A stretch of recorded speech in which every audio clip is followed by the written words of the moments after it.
કેટલાક સમયથી આવી પરિસ્થિતિમાં તમે જીવો છો? 2 મહિના થઈ ગયા. તમને શું પ્રોબ્લેમ શું છે? પેરાલિસિસ?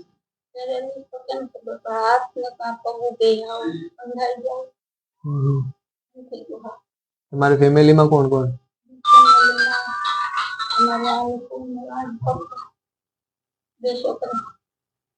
છોકરા છે.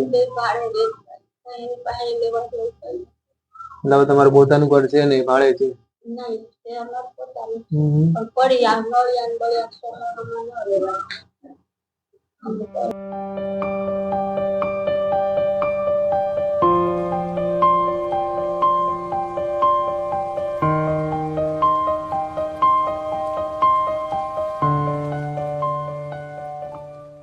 કેટલાક વર્ષથી દવા પીવો છો? કેટલા વર્ષથી? ઘણા વર્ષથી ડાયાબિટીસ ને બીપી. અને તમે કેટલાક સમયથી દવા પીવો છો? 5-6 મહિના થઈ ગયા. 5-6 મહિના થઈ ગયા. જમવાનું ને બધું હાથે જ બનાવો? નથી બનાવું. કોણ બનાવે જમવાનું? ટિફિન મંગાવો છો? ટિફિન ના પૈસા? અમારા ભાઈ બેન આવે તો હમણાંથી બેટી નું રાંધી દે. મમ્મી મમ્મી આવે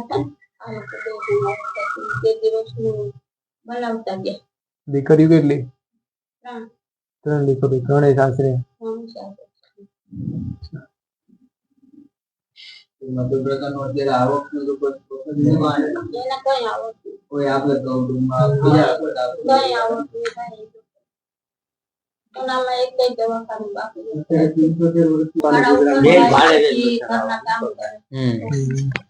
એટલે એવું કઈ દવાખાનું બાવાખાનું આવ્યું હોય તો 2-5 હજાર હોય તો એ ટેકો કરે, બાકી તો પછી ઘરનું બધું તો એ પોતાનું માન ચલાવી શકે. ટેકો હવે એ લોકો અહીંયા હતું ત્યાં સુધી એ લોકો બધું કર્યું, બાકી તો એ પોતે 2 ભાડા ઉપર, એક બોમ્બે એ પણ ભાડા ઉપર જાય, અહીંયા પણ એ ભાડા ઉપર, એની પોતે માન ગુજરાત હલાવે. અત્યારે જમવાનું તમારે આખે બનાવવાનું કે કોઈ બનાવે આપણે? મારી વિદ્યાનગર છે ને ઉનાની આ ઓછાવે છે, એટલે અમારા ગામના એ લોકો અહીંથી કામે છે ને એ લેતા હોય. એટલે રાશન પાણી ને પડ્યું હોય, માલ સામાન ઘઉં બાજુ મોકલાવે. અહીંથી કઈ કરે તેમ નથી તો મને કઈ આવડતું નથી, એટલે ભાઈ જે પછી એક ટેમ લાવે ને 2 ટેમ ખાઈ લઈએ.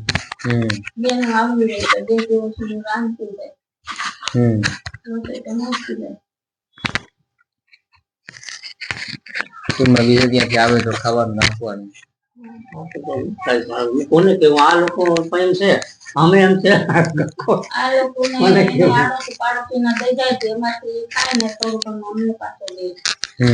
આજુબાજુ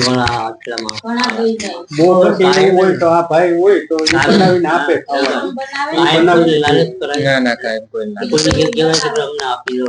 એવું હોય તો આપણે બનાવી આપણે વધારે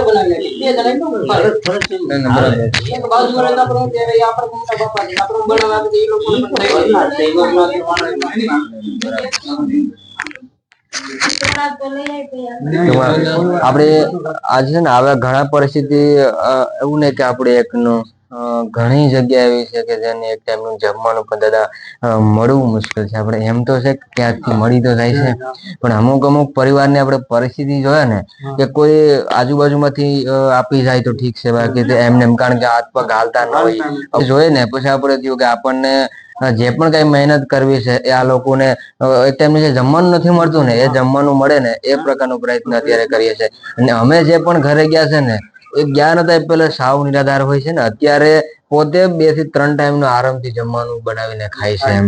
એટલે આપણનો પ્રયત્ન એવો જ રહી કે ભાઈ એમને ભૂખ્યું ના સૂવું પડે, અમે જે ઘરે જાય છે ને એને ભૂખ્યું ટૂંકમાં ન જવું પડે.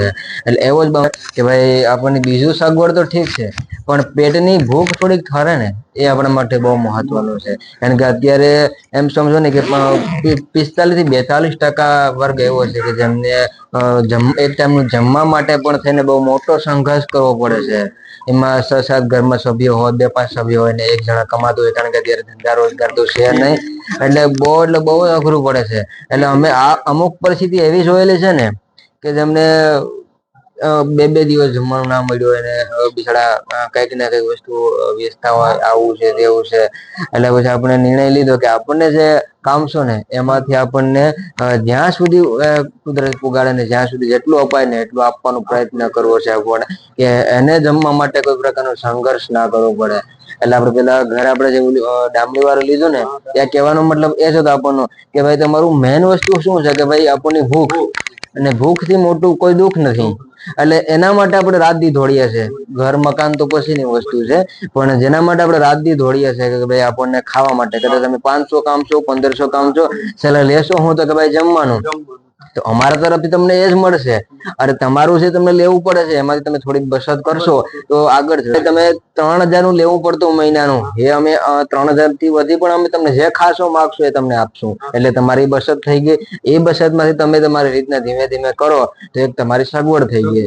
એટલે અમે બનતો પ્રયત્ન એ કરીએ કે ભાઈ આપણું જે નિરાધાર લોકો છે ને, સાવ જેને આગળ પાછળ કોઈ નથી, જેમને કોઈ પ્રકારની આવક નથી, એવા લોકોને ત્યાં આપણને તમામ પ્રકારનું રાશન અમે આપીએ છીએ કે જે ભાઈ તમે ખાવ.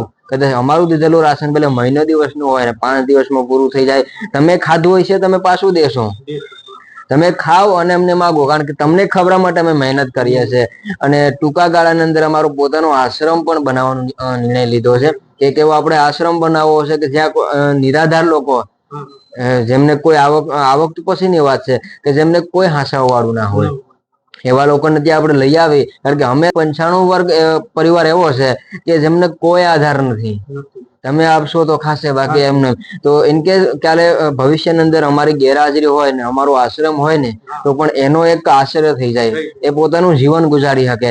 એટલે ભાઈનો ને મારો એક આખું સપનું છે કે ભાઈ ટૂંકા ગાળાની અંદર આપણે એક એવો આશ્રમ બનાવવો અને આવા પરિવારને અને આપણા આશ્રમને ત્યાં લઈ આવવું. કારણ કે આમને શું હોય કે 2 ટાઈમનું જમવાનું મળી જાય ને એનાથી મોટી વિશેષ સુખ કોઈ નથી.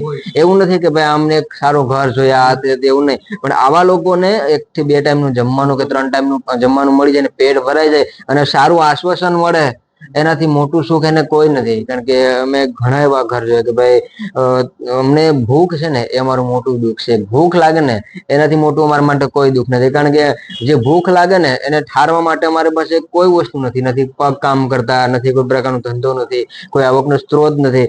તો એમને શું કરું, ખાવું તો ખરું ને. એ પછી અમે નિર્ણય લીધો કે આપણને ટૂંકા ગાળાની અંદર એક આશ્રમ બનાવવો છે અને આવા લોકો માટે ખાસ આપણે મહેનત કરવી છે કે એમને આપણે અહીંયા લઈ આવવા છે. એટલે અમે મહેનત કરીએ છીએ આપણે આશ્રમ માટે થઈને ધીમે ધીમે.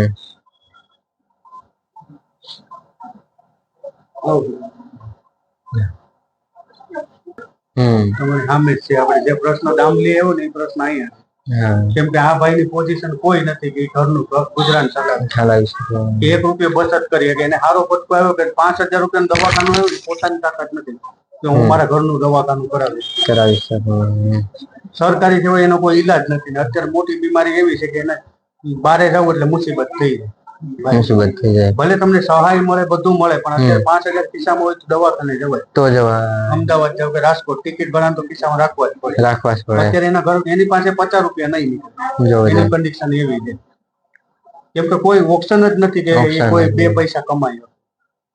અને પાછું કોઈ આવકનો સ્ત્રોત નથી. કોઈ નહીં જાય તો એનું 2 દિનનું ગુજરાન કરીને આવે કરી શકે. ભાઈ એની સામે એમને જવામાં એવું છે કે બંને માં અને દીકરો બંનેનું એમનું ધ્યાન રાખવું પડે, સેવા કરવી પડે. અહીંયા હોય ને ધંધો ન્યા કરતો હોય, કેમ કે કોઈ પણ સંજોગે એને ફોન આવ્યો એટલે તાત્કાલિક પાછું અહીંયા આવી જવું પડે. ગમે તેવો ધંધો મૂકીને અડચણ અત્યારે એને પોતાને ધંધા ઉપરથી કાઢી નાખ્યા, હવે મજબૂરીથી પાછું ત્યાં જવું પડે. અત્યારે એવી પોઝિશન 15 દિવસ ઘરે રહી તો કારીગરને છૂટા કરી દે. મારે તારી જરૂર નથી. હવે એની સામેની પરિસ્થિતિ એવી છે કે એની પાસે કોઈ ઓપ્શન નથી. સવાલ જ નથી. ચાલો આપણે બંનેને કીટ વિતરણ કરી દઈએ.